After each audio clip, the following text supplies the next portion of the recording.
Telangana high court advocates association की जानिब से मुल्क की आज़ादी के 75 बरस की तकमील के मौके पर तिरंगा रैली निकाली गई। आज़ादी के अमृत महोत्सव के हिस्से के तौर पर यह रैली निकाली गई, जिसका आगाज़ हाई कोर्ट से हुआ। ये रैली चार मीनार पर इख्तिताम को पहुंची। इस रैली में वकला की कसीर तादाद ने शिरकत की।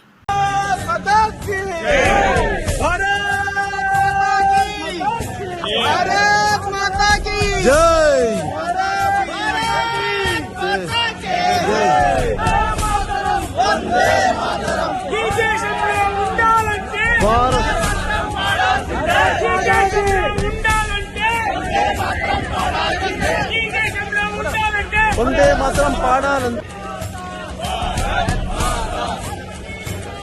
భారత్ మాతా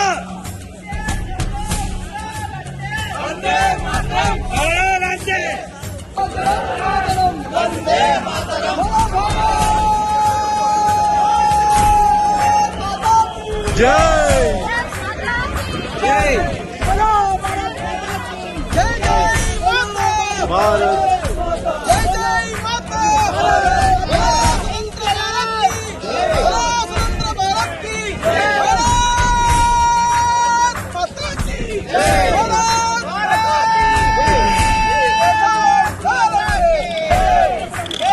भारत माता की भारत माता की जय जय माता भारत माता जय जय माता जय बोलो भारत माता की